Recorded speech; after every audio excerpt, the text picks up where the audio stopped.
Mitos setan budak sangat erat kaitannya dengan peristiwa kecelakaan maut di sepanjang jalur kereta Bintaro.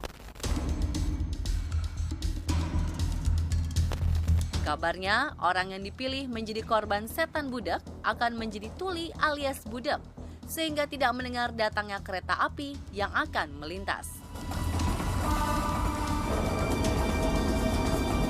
Saking fenomenalnya, setiap ada kecelakaan di rel kereta Bintaro, pasti akan mencuat isu mengenai setan budak yang seakan-akan menjadi penyebab terjadinya kecelakaan. Walau tidak pernah ada yang melihat seperti apa wujudnya, namun sosok setan budak dianggap kerap meminta tumbal di area ini.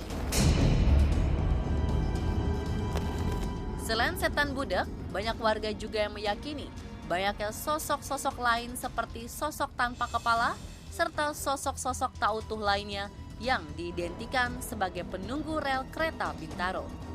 Dipercaya sosok-sosok tersebut merupakan para korban yang meninggal di jalur kereta Bintaro. Lalu bagaimana menurut para warga yang tinggal di sekitar jalur kereta Bintaro? Poppy Amalia akan mencari tahu mitos yang tersebar di masyarakat dengan ilmu psikologi dan bertemu beberapa warga sekitar. Ibu bener nggak sih ada setan budak? Ya katanya sih emang ada Mbak. Kan pernah kejadian itu waktu anak saya beli gas, nyebrang lewat rel. Udah nengok kanan kiri itu nggak ada apa-apa, tahu-tahu udah nyebrang rel itu ada kereta lewat. Terus dia udah ngeliat ke kanan ke kiri nggak ada? Ya, terus dicolek sama temennya teriak-teriak. Gitu. Temennya teriak-teriak? Awas kereta, awas kereta. Ibu sendiri pernah ngeliat nggak setan budak? Belum. Belum pernah? Terus kok ibu bisa yakin ada? Kata orang gitu. Kata orang informasinya. Kata-kata informasinya gitu, katanya ada setan budak gitu. Ya. Selanjutnya, Poppy Amalia bertemu dengan Ibu Neneng yang menjadi saksi mata kematian seorang temannya di rel kereta ini.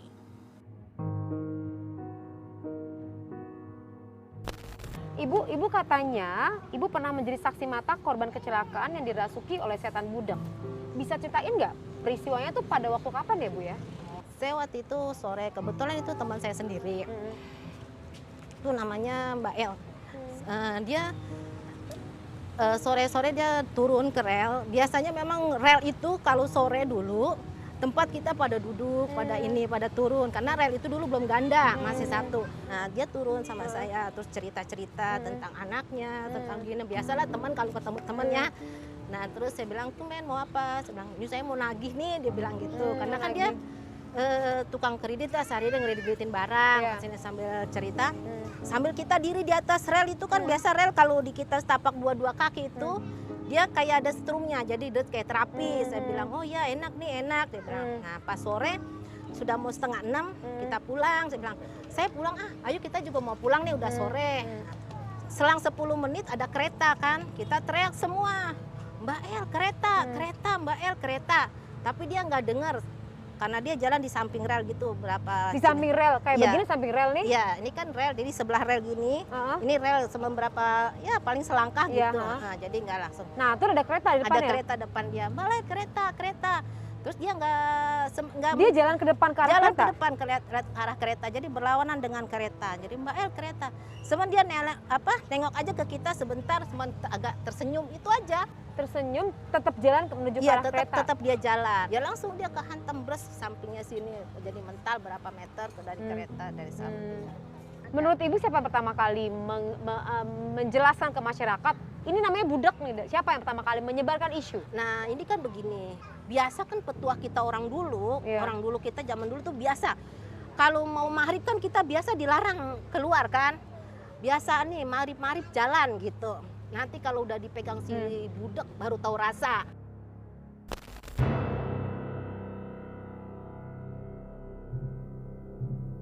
Warga selanjutnya akan ditemui oleh Poppy Amalia adalah seorang sesepuh bernama Bapak Entong. Kabarnya sejak remaja, Bapak Entong sering berjumpa dengan sosok setan budak. Pak Entong, menurut informasi dari teman-teman On The Spot Reveal yang mengatakan bahwa Pak Entong sering banget berhubungan dengan setan budak. Kalau ibarat berhubungan sering Iya. atau enggaknya itu cuma sekali-sekali aja ya, nggak terlalu sering. Apabila kita ada kebutuhan gitu, dia ada kebutuhan, kadang-kadang kita suka intervensi sama dia gitu. Emang kebutuhannya seperti apa sih? Misalnya kan kalau mau ada kejadian apa-apa itu kadang-kadang kita bisa mendapatkan seperti gimana ya, seperti tanda-tanda lah gitu. Tandanya seperti apa tuh? Ya misalnya kita melewati mimpi apa-apa gitu. Oh, mimpi. Iya. Mimpinya bentuknya seperti apa? Kayak cuma ada suara aja gitu. Suara ya? Suara ya. Jadi Pak Entong sendiri pernah ngelihat sosoknya secara langsung nggak? Kalau setan budik itu dari dulu ya sampai sekarang ini belum pernah ada penampakan dia. Oh, belum pernah ada Iya, penampakan. Belum ada penampakan.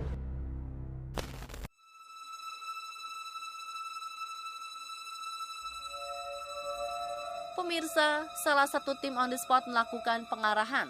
Tiba-tiba saja tangan sebelah kanan Bapak Entong bergerak-gerak. Apakah sosok setan budak hadir di tengah-tengah kami? Tadi Pak Entong ngapain tangannya begini-begini? Tuh ada kereta lewat Bapak aja. ngomong masa setan budak ya? Enggak ada kereta lewat. Emang ada setan budak sekarang sini? Itu ada kereta aja lewat. Nah, Bapak ngomong ada setan budak kan? Sebelah mana? Ada. Kiri apa kanan? Enggak ada. Tuh, Bapak ngomong lagi sama dia dari sebelah nih. Dia kan budak nggak denger dia. Oh, dia nggak dengar. Iya. Jadi Bapak ngomong apa dia nggak dengar Nggak dia? denger dia. Oke. Berarti dia ada dong sekarang di sini. Enggak ada Kenapa dia datang? Enggak ada dia. Dia kenapa datang? Mungkin dia yang lihat rame-rame di sini kali gitu Oh, kali. karena diomongin ya? Kalau didomengin dia nggak denger kan. Oh, dia nggak dengar. Jadi, Iya. Bapak merasa dia ada sekarang? Dibilang merasa ada ya gimana ya? Terus kenapa dekat sama Bapak? Tadinya kan memang dari suatu keturunan juga ya mungkin lah dari Oh, orang tua dari kakek saya, dari nenek saya ke orang tua saya ke saya mungkin begitu kali, saya juga nggak Kenapa ngerti. banyak korban di sini? Kenapa nggak ada kata lain? Kenapa ada kata api di sini banyak korban? Kenapa? Ya itu mungkin akibat kelalaian manusianya itu sendiri. Bukan karena dia. Kita jangan menyalahkan. Oh, jangan nyalahin dia. Iya. Kita sudah wawancara 3 narasumber, yaitu Ibu Rohani, Ibu Neneng, dan Bapak Entong, yang berkaitan erat dengan setan budak tersebut. Nah, sekarang kita akan menganalisa ekspresi wajah mereka, sehingga tergambarlah sesungguhnya apakah benar ada setan budak atau merupakan mitos semata. Ekspresi pertama.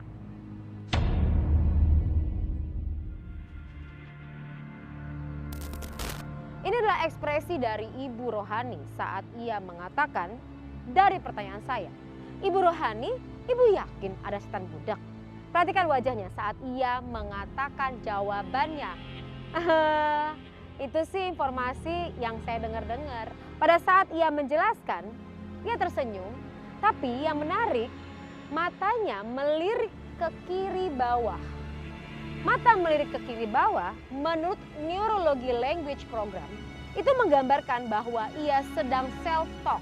Apa itu self-talk? Dia lagi berdialog internal, berdialog di dalam pemikirannya sendiri. Artinya di sini ia kurang begitu menyadari atau kurang begitu mengakui informasi tersebut. Ada pertimbangan-pertimbangan, ada keraguan lebih tepatnya. Ekspresi selanjutnya.